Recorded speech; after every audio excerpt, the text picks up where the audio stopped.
Hello, everyone. Welcome to Far From the Tree, a podcast where you can learn, laugh, and even cry with us, your host, mother and daughter duo, Jamie Dawn and Tatiana Maisel. I am an ICF leadership coach and astrologer, and Tatiana is a resident therapist dedicated to be of service to others through our gifts and life experiences. So get comfy, grab a fun little beverage, whatever, and share the sacred space with us. Who knows what might fall in your lap as you tune into Far From the Tree. Hello, Tatiana. Hello. Hello, you remind me of Pooh and Piglet. Hello. Oh, when you were doing the intro, you reminded me of someone getting ready for like a Halloween podcast. Like, ooh, join us. Should I even ask what the weather's like? Because that just perfect segue into what we were talking about before we started recording, which is Nicolas Cage as Dracula. That can be my weather for the day. Yeah. Whatever emotions that invokes in anybody, Nicolas Cage as Dracula. It invokes disturbing things for me. I think that's probably what he's going for. I'm so excited to see that. I know you are. I know. I love okay, guys. I love Nicolas Cage. I love him. Mandy really just solidified what a wonderful actor he is, and I've been on board with him since and watching all of his films. I haven't seen all of them, of course, but trying to. Anyway, he's now cast as Dracula in the movie Renfield. I'm not like, it's not an advertisement for it. I'm just very excited to see it. Anyway, I had never thought that, what a better role for Nicolas Cage than Dracula. Perfect. Yeah, we're going to go with that. I have to say, probably the only Nicolas Cage movie I like, well, I shouldn't say only, there's two. I liked him in what was the one with the gift, I think Con it was? Air.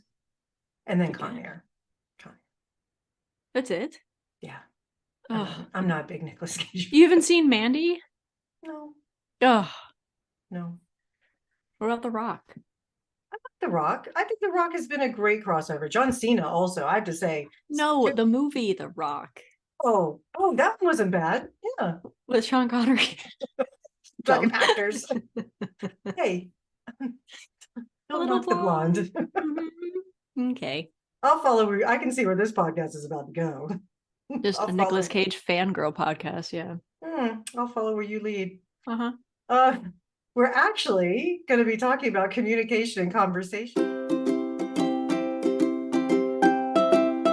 What's your weather? My weather is bright and sunny, actually. I woke up in the best mood, even though I was woken up at 3 a.m. by my beloved to talk about something about porpoises and beluga whales and unicorns and how beluga, I don't think I'm saying it right, but anyways, the whales, the ones with, narwhals, that's it, narwhals, and how narwhals have their horns and unicorns have theirs. And anyways, let's just say he probably won't be listening to this podcast, but if he ever did, he would go, I hope she never says my name out loud. We'll keep it secret. Yes, I have to keep his identity very, very on the low. But it was a very interesting conversation. But I woke up this morning thinking about porpoises and narwhals and started. How could you not? But then again, I'm a morning person. Are you a morning person? What's your best time of day?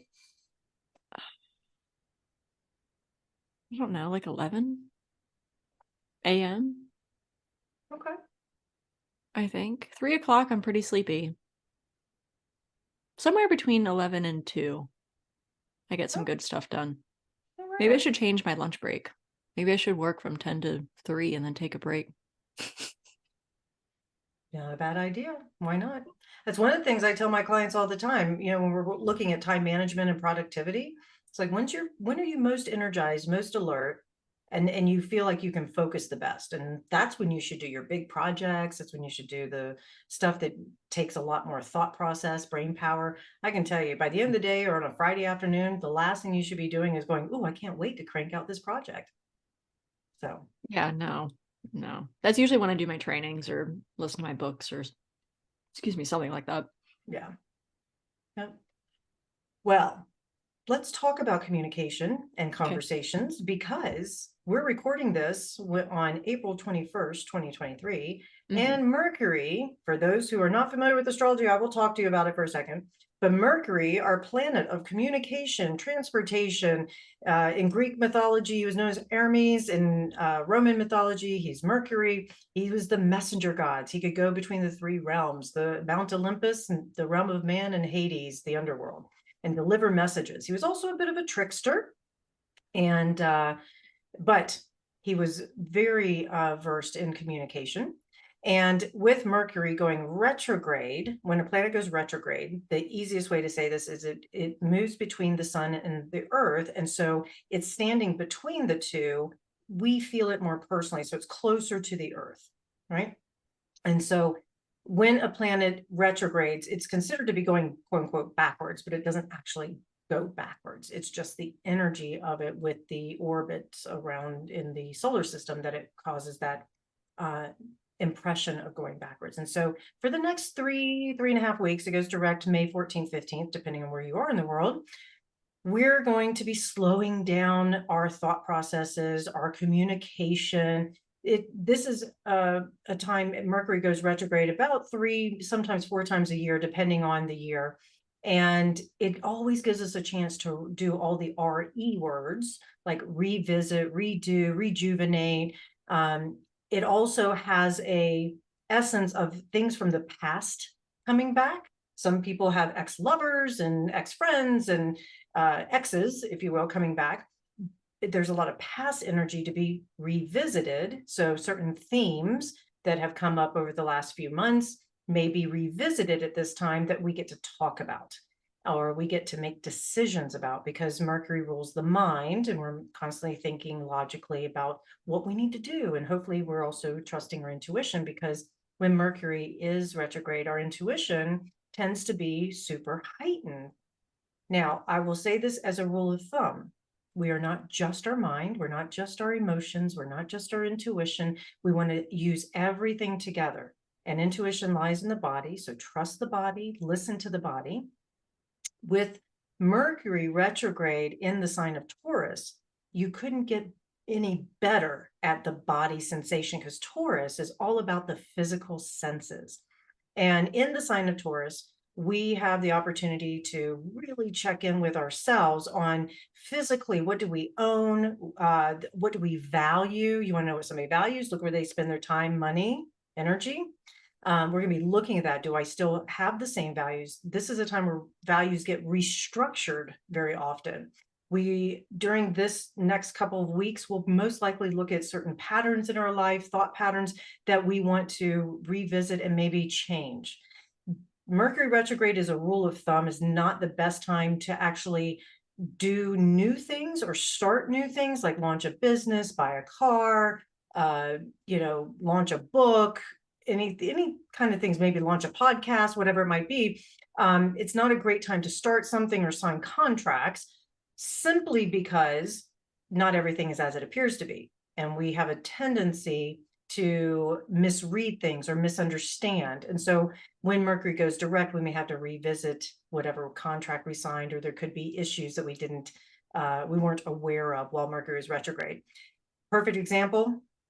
I bought a car once during a Mercury retrograde, and every Mercury retrograde since, there was an issue with it. Happens to be my current vehicle. So, whoopsie, note to self. But what I did do is I bought a warranty.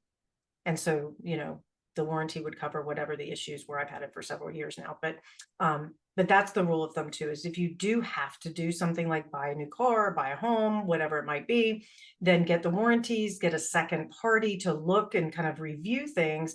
And then the other thing is keep your sense of humor, as well as don't take anything personally, because it's very easy, especially with our words, right? They can harm or heal, to take things personally during this time, because we're going to feel it more personal.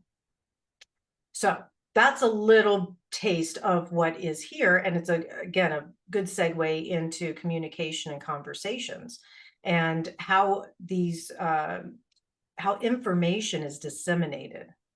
And I think it's really important that we have an understanding as to why communication is important for us. But before that, how do we as human beings communicate? Verbally, non-verbally, body language, eye contact, grunts and groans, right? Any sounds, sentences, screaming, crying, laughter. Yeah, all those kinds of expressions, right? Mm-hmm. Why do you think it's important for relationships that we have communication? That's a pinnacle of a relationship, of a healthy relationship. If you, yes, communication can take different forms. And every relationship has different levels of communication, different safety levels, and healthy or unhealthy ways of doing so. But communication is a foundation for a relationship. Do you get along well? Do you have the same sense of humor? If there's a conflict, how do you handle it? How do you approach someone asking just a simple question? If you're in an organization, say you're in a leadership position, how do you work with your coworkers or your subordinates? It boils down to how we say things, and firstly, I think, and then what we say. Because you can call someone a doofus with different inflections, and it takes on a different meaning, right? You're like looking at your dog, you're like, hey doofus, they're so cute. You're like, hey doofus, get over here, right? It's like, well, is that aggressive, or is that It's like the F word. It's such a great word that you can use it in so right? many different ways. Right. It's got verbiage, it's got a noun, it can be an adverb. I mean, it's everything. It's awesome. It can be capitalized, and then it's like, I used to say to you, what did I say to you and your brother growing up about cursing or using words or whatever? I don't care what you say. I care how you say it. What's your intention behind it? yes, and then comes what you say. Well, yeah, but I could say, you're so beautiful. Would you believe me? Would you think that was a Right. compliment? Probably Right. not, No. right? So, Right. for me, it was all about how you say things. Right. The number one thing that shows up in especially couples counseling is communication. We want to learn how to communicate better. Okay, good. We can do that. What's underneath that? What's the deeper problem here? Oh, it's just our communication. I'm like, is it? Is it? No, it's usually much more than that. Sometimes it's trust, sometimes it's respect, sometimes it's he's not receiving what I'm trying to give. Okay, cool. So let's talk other ways of communicating. Let's talk love languages. Let's talk, you know, strategies of how to communicate. Do you do best face to face, or do you need to write it down? Do you need to text it? Do you need to say it from a different room? Like, whatever gets your point across. There's different ways of doing it. But even so, like, individuals will show up and it's like, I don't know how to say this. Okay, so let me give you some examples of how I might say something. Obviously, it's what I think is like the ideal way of saying it. Does it ever happen? Probably not, because in real life that it doesn't always happen like that, but we can prepare ourselves, right? But you walk them through like, okay, well, what about trying it in this way? What about using this kind of message or this kind of statement? Oh yeah, that could work. You said it really well. Sure, because I practice saying it to clients all the time. And I try and do that in my waking life. Does it always happen? No, because life happens. But if we're making those attempts, communication is vital. Absolutely. I mean, without it, we make a lot of assumptions. I always say, Right. with the lack of information, we make assumptions. And what do Right. assumptions do? They don't work. They make an ass out of you and me. Mm-hmm. We hear that all Right. the time, but it's true because Mm-hmm. I can tell you, I am a great storyteller in my head. Oh I yeah, have written sure. so many televanova, Yeah, good. telenova. I've written so many novels and tragedies and all kinds of scripts, rights in my head, and none of them are really what's true. Mm-hmm. And then I sit down and have a conversation with somebody and I go, oh, it's not quite what I thought it was. Right. Maybe it's better. Or maybe it's worse. Yeah. Yeah. Sometimes the reality sucks, but you know, what do we always say? I'm not going to get mad at you for being honest with me. Right.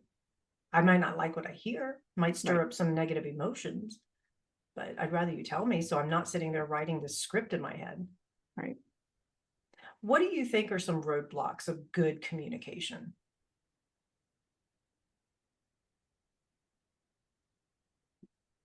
I shouldn't have to say something. They should already know. Oh, honey. Man. Mind reading is a bitch because Okay. we are all guilty of it. No, they should know my needs. They should know. No, they don't. They You know, don't. I'm gonna stand up for the men at the moment Oh no, because I wasn't thinking of targeting men. no, I'm going to Okay. just I'm going to say something because it's just in here. And that is I feel passionate that this is not a gender thing, but No. men get so accused of not being able to be intuitive enough for what the woman needs. And I think we need to give them a little break. Yes.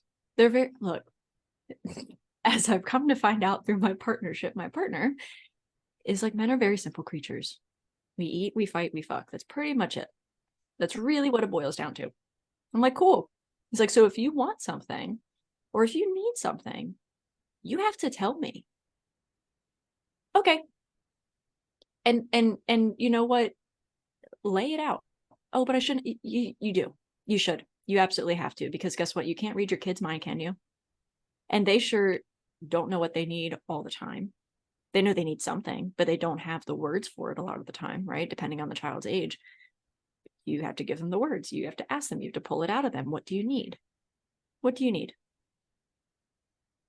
You know, one of my biggest pet peeves Hmm. is that setup. I believe in setting a stage if they're especially for big conversations. You need to make sure that you're fully present and that you have, you know, the capacity and the energy to even go deep into the conversation. So I think setup is important when you're trying to have a conversation with someone of like, is this a good time that I can Yeah. present something to you? Or do you have the capacity to kind of workshop something with Mm-hmm. me or whatever, right? But my pet peeve is when someone says, we need to talk. I'm Like, okay, are we doing that right now? Or are you going to make me wait for a week? or, oh God, what now? You know, it's like a Right. threat. Mm-hmm. And, They teach you that those are the 4 words you don't want to hear as a teenager. That means you're breaking up. right. It's not you, it's me. I mean, those are the other four Really, words. right. But really, it's me. I just can't say that. Right. Exactly. It's me. I don't like you anymore, but I don't want to hurt your feelings. Let's be friends. Yeah, okay. I'm Right. digressing. Yeah. But anyway. But I go back, it's sort of reason I brought it up was timing's important for Mm-hmm. conversations as well. So some roadblocks to conversation is also we're not in the right headspace to have certain conversations. So it Correct. may be, yes, communicate, communicate, communicate. You know, you need to spell it out for them, whatever. But if they're overwhelmed by words, which I get overwhelmed by too many words. Mm-hmm. Sometimes I'm like, just say what you need to say and move on, you know? Right. Um, but if I don't have the capacity to be able to have the conversation, that's not the right time to start talking through it, you know? Right. Or if you're about to attend an event or something, like, you know what? Let's table this. Here's the thing I always say to people, because it's like, it's cool if you need to take a breather. It's totally fine if you need to set things down for a later time. What usually isn't happening is you're not setting a date to have that conversation. So you're leaving the other party, whoever it is, in limbo of, well, this anxiety, when are we going to have this? I need to get this out. When are we going to have it? And then usually they can't sit still. They can't let it go, where it's like, no, we need to talk about this right now. It's like, no, I said we would talk about it later. This isn't the right time. Okay, but when? Later. No, When is later? exactly. So tomorrow morning, I have free time from this time to this time. Let's talk about it then. Or tonight when we get home, or tonight when we're in the car, let's pick it back up. That's totally fine. I need 10 minutes to go on a walk so I can cool down, and I'll be right back. Okay. You can diffuse so many situations by putting a like time and stamp on it. Yep, absolutely. Another roadblock is when you are trying to have a conversation and someone gives you like half pieces of information and then drops it. Like they draw you into a conversation and then they just go, I don't want to talk about it anymore. Oh, yeah. That is the worst, because now my director and my script writer are going overtime. Right. You I'm just know, like, why'd you bring it up if you didn't want to have, what are you doing? Also, if you're someone who is going, if you're going to do that, like ask for permission. Do you have time? Do you have capacity for me to vent to you right now? Is this okay time for that I can do that? Yeah, go for it. Or no, let me call you back in 10 minutes. Or let me finish this writing and I'll call you back. Okay. Ask. how many people I do you just have that just start vomiting, verbally vomiting on you? clients or just people? People, just in general. I mean, I understand with the profession, you obviously you hold the space like I do with allowing them to process and say whatever needs to be said. But I mean, with loved ones, family members, whatever, it's friends are the easiest that often happens, where they're just like, I just have to tell you about this, what happened, blah blah blah blah blah, and you're like, whoa, I'm not able to process this right now. Right. Based on my current social circle, Dana's really good about saying, hey, girl, do you have a second? Yes, let's go. I just need to vent to you. All right, cool. Let her go. Let her do her thing. Okay, so do you want like therapist Tatiana? Do you want best friend Tatiana? What do you want right now? I want my best friend. Okay, girl, let me hype you up and let me tell you how I really feel about this. Thank you. Thank you for that. Okay, so and then what if you want, and if you want therapist Tatiana, I'll be like very like gentle of like, let's look at the other side of things and view perspective. No. If you want best friend, I'm gonna be your hype man. I'm gonna take your side. Most of the time that's what I'm gonna do. Because that's what you want. Absolutely. I And love you're that, but you have that self-awareness. What about people in the audience who may not have the awareness to be able to say what they need, or say, yes, I can or can't do this? What kind of advice would you give them? if someone gives you the grace of asking, do you have the capacity? Can I vent to you right now? And you're okay with it, go for it, right? If you're not, if you feel inside your body kind of the stirring, or maybe you're in the middle of something that you really need to get done, it can be difficult because yes, you want to give them the space and you don't want to create conflict or think that you don't care, which is generally not how it is. You do care, you're just preoccupied. As hard as it might be to say, I'm preoccupied at the moment, say that. I'm preoccupied right now. I would really like to be present with you. So can you give me X amount of time? Or can I call you back when I'm not in the car with my family? So I can actually talk to you how I want. Or can we text? Because maybe that's easier. But again, it comes down to stating what you need, even if you're the recipient. I need 10 minutes. I can't do this at this time. And if someone starts just like dumping on you, find a way to get your point across very clearly. If they are still just going and going and going and going, you may have to say, you know what, I'm hanging up now. This is not a good time for me. I need to hang up. And do so. Hang up. You can text them later or call them back later and say, I apologize for hanging up on you so abruptly. However, that was not the right time for me to have that conversation with you. And now I can be present and we can do this. If you're still open to it and you want to have that, I'm ready for you. Absolutely. Well, one of my, I would say my first step is to pause and check in with myself. Mm-hmm. What is happening inside of me first, get really centered, then I can respond.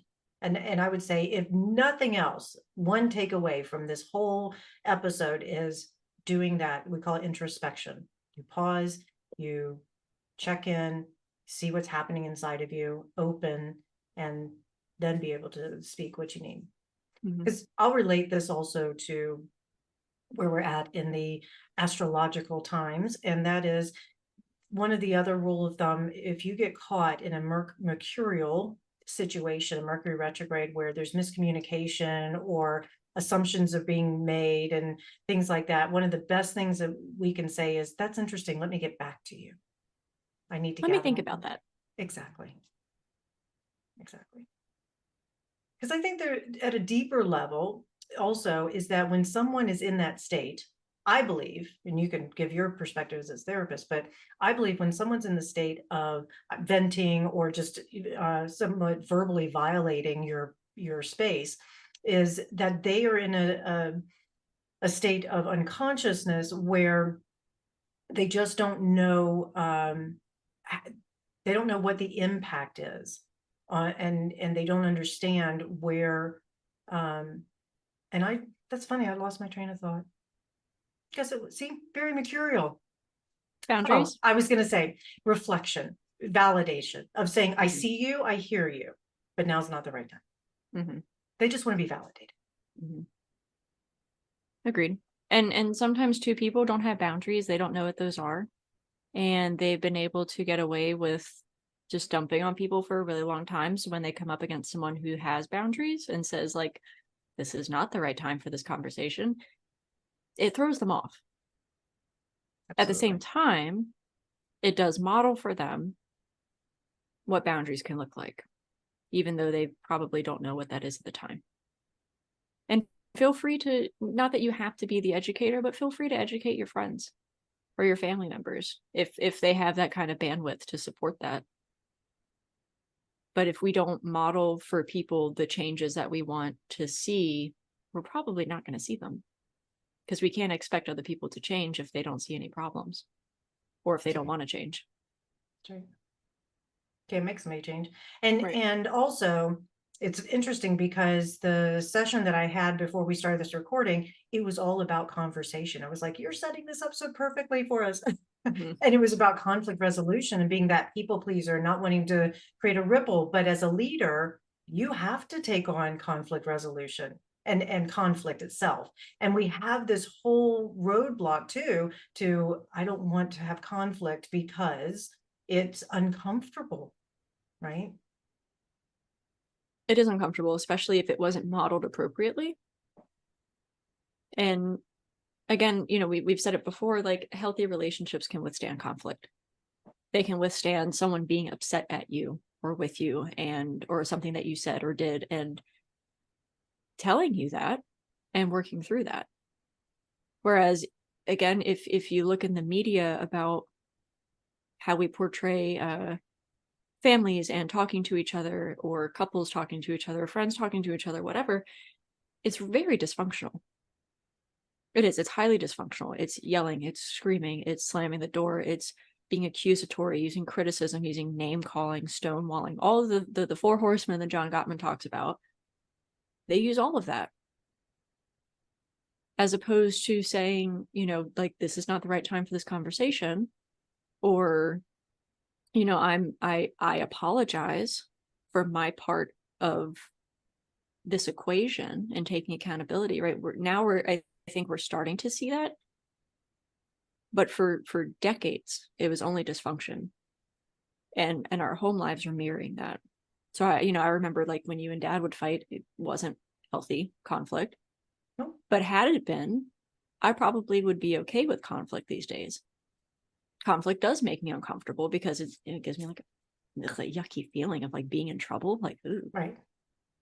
Whether I did something or not. But even if I were to get yelled at because I did do something, that's not a healthy way to address conflict, right? That could have been handled differently. And so those feelings still come up, right? Those are our triggers. And a lot of us that are, like you said, people pleasers, like, that's a hallmark of that, afraid of conflict or confrontation because it's going to upset somebody, or it's going to make us feel more unworthy or not good enough. But again, healthy relationships can withstand it, and we have to learn how to move through conflict. Right. And I think that's the greatest thing, is that I think this topic is up for all of us right now, because I'm setting anybody who's listening to this right now up for hopefully success. Hopefully that's what we're doing, is to be able to say, don't run from the conflict, welcome it, because it also builds deeper, stronger relationships. Mhm. We as human beings love relationship. We want to be in relationship. We're relatable beings. And so being willing to seek to understand, to have the conflict in a way that, like you're talking about, in a healthy way, where, you know, you ask questions, you keep it about yourself versus Mhm. accusatory. You know, you check in and say what's happening for you. Staying open. You know, I think that's the hardest thing, is being able to stay open when you're being attacked verbally. Oftentimes that's how it feels, is to be able to say, wait a minute, this isn't about me. This person is expressing what's happening inside of them. They may not be expressing Right. it in a healthy way, but it's not about what I said or did. It's what is triggered inside of them, and they've got to figure a way to express that. Right. What you're describing is us being able to be objective during those times of conflict, which is really hard because we take it personally. Yep. But if we can somehow take a step back and look at the person as separate from us, to say like, wow, yes, what is that person going through? What is underneath this explosion of this anger, this conflict? Like, what need of theirs is not being met? What might they be feeling right now? And that gives us empathy. That helps us to connect back to them in a way that doesn't take it personally, that says, oh, this is a human being who is truly struggling at this moment, and how can I show up for them? Right. I remember the last time that someone near to me decided there was a discomfort, there was frustration, it was something silly, but they overreacted and threatened to leave. And I remember pausing for a second, because that's one of my triggers, is abandonment. Mhm. And so I was like, wait a minute. I paused for a second, I checked in with myself, and I was like, I'm feeling abandoned. I'm feeling anxious that this person is going to leave, when, you know, and at first, the first thing I was doing at that moment was taking it on as I was responsible for upsetting them. Mhm. And really, I wasn't responsible for upsetting them per se. They were upset because of something that was happening, but my ability to respond to it was what I was responsible for. And so, because that's by definition responsibility, the ability to respond, right? So anyways, so I remember pausing for a second and then saying, can you tell me what's happening for you right now? And they said, Mhm. I'm frustrated. Ah, okay, got it. How can we resolve this? Right. So That's instead of beautiful. getting defensive, instead of trying to make it better, I paused and asked a question. So we that's a fine line too. I will say this, that I've noticed that oftentimes I can sound like an interrogator if I'm not careful with the questions I ask, right? Where Mhm. it may be like, what's happening with you? Why are you being that way? Those are the kind of ones you don't want to do, you know. But if you're open and and like I say, you pause and you check in with yourself and you soothe yourself and you Mhm. say, okay, what's happening for you right now? And most of the time, the other person can articulate it, even if they're a bit emotionally immature. Mhm. Right. And they won't usually, if they are emotionally immature, won't usually use emotion words. Or Right. if they do, it's very surface: sad, mad, happy. But Right. you get some idea of what they're walking through, which is Mm-hmm. good. Plus, the other thing I'll point out is that for me, conflict now, I had my tennis shoes on all the time with conflict. I hated it.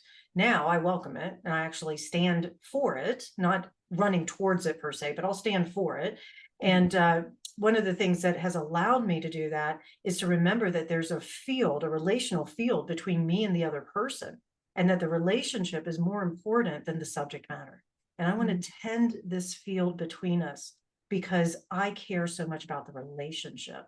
And what that does too is it allows me to take that objective view and take that step back and say, this isn't about me, it's about us. Right. I love that. Thanks. Yeah. I've learned a lot over the years. I used to hate Yeah. when your brother would get mad at me and hang up on me. Oh, that was one of my, but you know what? That was a boundary for him.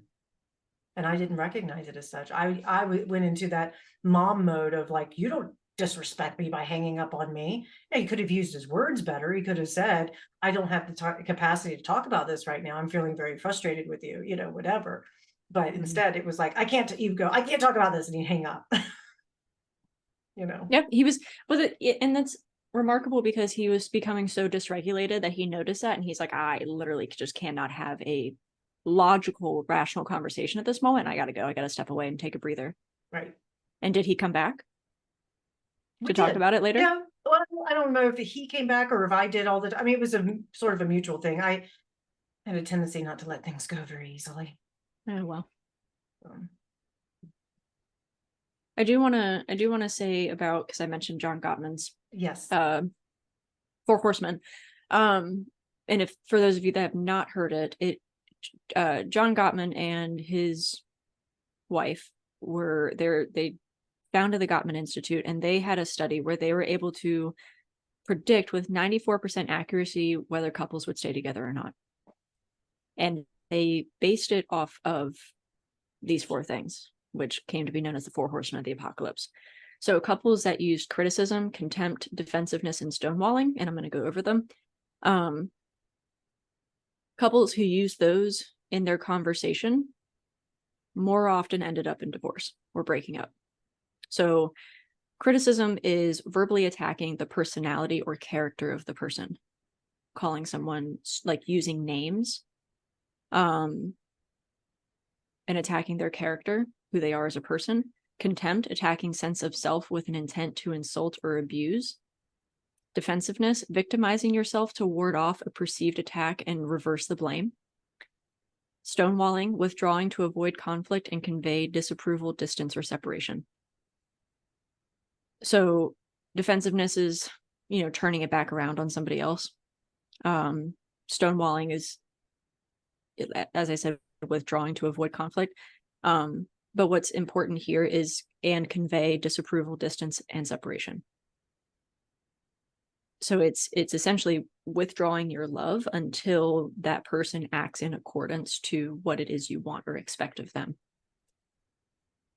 And they offer antidotes. So for criticism, right, verbally attacking the personality or character of somebody, a gentle startup is an antidote. So talking about your feelings using I statements and expressing a positive need. I'm feeling, you turn it back on yourself. I'm feeling frustrated with this conversation. I feel hurt when you raise your voice. I feel triggered when we can't have a conversation that needs to be had and we never bring it back up. Anything like that. I feel statements followed by an action.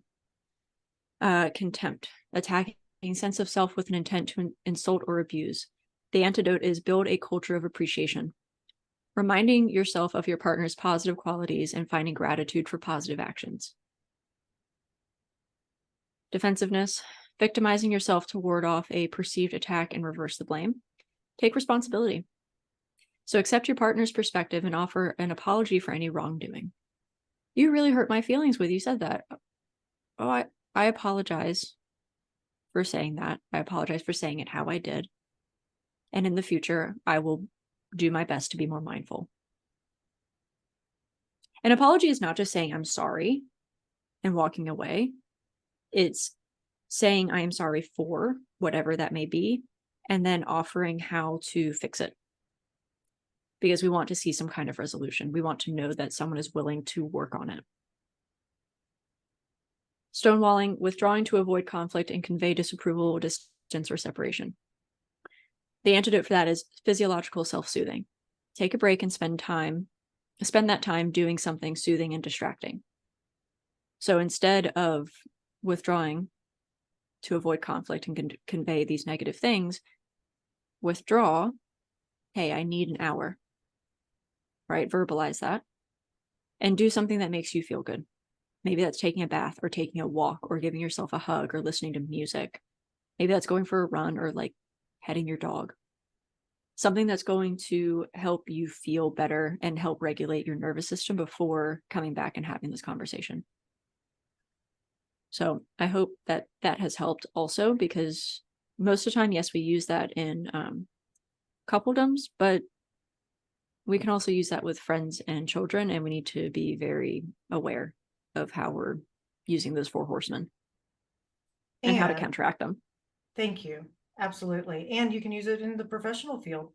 There's nothing wrong with being able to, we're 100% human, regardless of the roles that we're playing at that time.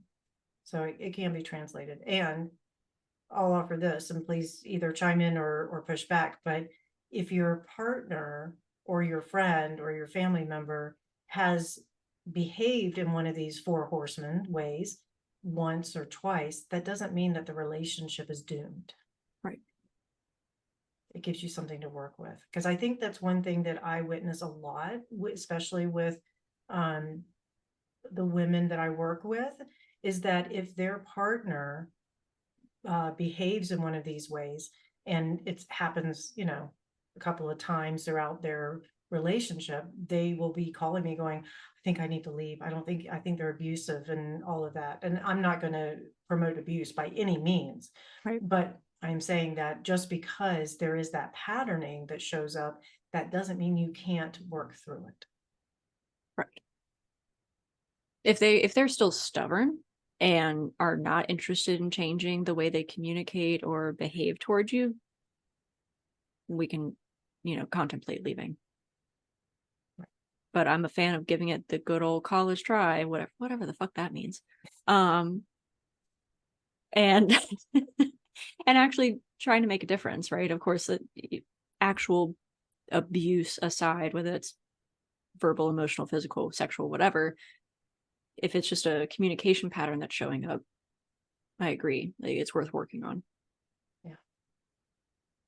And I'll leave us with this. And I mean, we don't have a particular time frame here, but I'll just say a reminder: our words can harm or heal. And you and I can certainly continue this conversation in another episode. But as I say, what we say and how we say it are equally important, really. I joke and say it's not what you say, it's how you say it, but really, our words can harm or heal. And we can say the wrong thing, even if our intention is good. Agreed. And who the fuck ever said sticks and stones may break my bones and words can never hurt me? Are you joking? Right. Also, what's like the real phrase for that? Because blood is thicker than water is an actual like longer phrase that we went over already, but like what's the real one behind that? Because that's not true. And whoever grew up with that phrase, I'm sure was resentful of it, and they've turned into someone who's emotionally hardened. Most likely. I can tell you, I've used it as my defense mechanism many times. Because as a high sensitive, we get so worried that we're going to be consumed by our emotions. And one of the epiphanies that hit me the other day was mastering my emotions in the past made me emotionally unavailable. That's not what mastering emotions are. Mastering emotions is about having them, accepting them without them affecting me. And that doesn't mean I don't feel them, but it means that my decisions, my actions are not based solely on my emotions. Right. So I offer that because, again, Mercury retrograde brings up a lot of stuff for people, and not just our relational field with each other, but what we say to ourselves is also going to be up for us. Self-criticism, the stories we tell ourselves, all of that, self-love. So I offer that too. Words can harm or heal when we start, self-deprecating or self-criticizing. I'm so glad that you said that, because we talk to ourselves more than we talk to anybody else throughout the day. That's true. I have staff meetings in my head all the time. All the time. I'm singing songs, I'm having conversations, walking through scenarios, like you said, directing scripts and movies and all that. You talk to yourself more than anybody else throughout the day. So why are you saying mean shit? Would you say that to your best friend? No, probably not. No, probably not. You wouldn't. You wouldn't say, you piece of shit, you messed up on that test, you should have gotten a 98, you got a 95. Are you kidding me? Right. And your best friend gets a 95. Great job. Good job, buddy. Like, that was awesome. You did great. Yeah, but no, you did your best that you could. Why can't you hype yourself up the same way? We weren't taught to. We were taught to be humble. in such a way that we put ourselves down, that we shouldn't be selfish. We shouldn't, value ourselves more than another. And I agree about the more, but why can't we value ourselves as much? I believe that was what the golden rule was all about. Love your neighbor as yourself. Love yourself, and you'll love your neighbor. Mm-hmm. So I'm just wondering like where the origins had started, because there's always these patterns, right? Things start out doing really well, and then someone's like, no, this isn't what we should be doing. And they take it to a different level, and it like reemerges as this negative pattern, right? Like if you look at, there's plenty of words. What am I thinking of? Okay, if you look at the swastika, initially it was an Indian symbol of peace.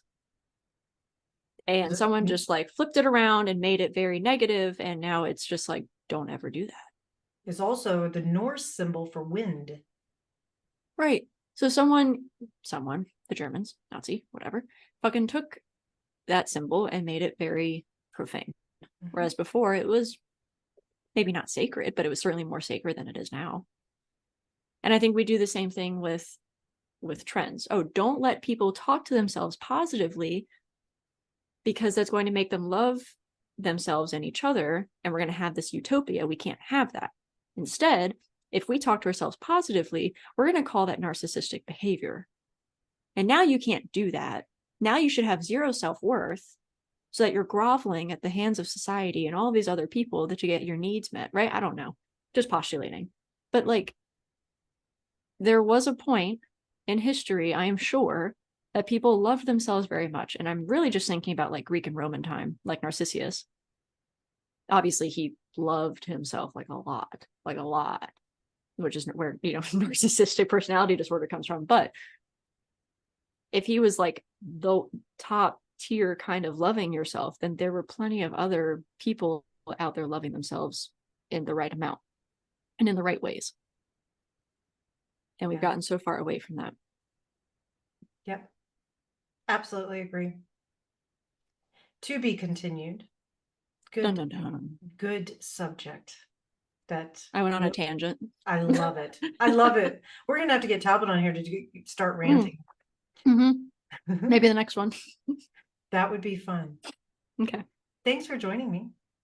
Thank you, Mom. I love you. Yeah, I love you. And thank you everybody for listening. You can find me at jamiedawn.com. Tatiana? Find me on Psychology Today. If you're in Virginia looking for a therapist, find me at Pathways Family and Community Services. I just started my own business, but that's not really going to be up and running until I'm fully licensed. But that is Wings of Fire, LLC. Very excited to announce Congrats. that. Yay. Thank you. You should love yourself for that. Very proud. Awesome. All right. Next episode will be, I'm not sure what we're going to talk about yet. To be determined. To be determined. I'm going to intuit my way through it. And of course, I know you'll pop up something magical. So, all right. Next time. Thanks everybody for listening and watching. Have a great day, week, year, whenever you're listening and watching this. Thanks, y'all. Hear me now. Whatever you do, please allow good sleep for the rest of my days. I had a client say to me, like, oh, I woke up and I felt really disoriented and dizzy and blah, blah, blah. And I said, well, hey, girl, it's like Mercury retrograde. And she's like, my boss said that to me. And I had no idea what that was. And I like went into stuff and she's like,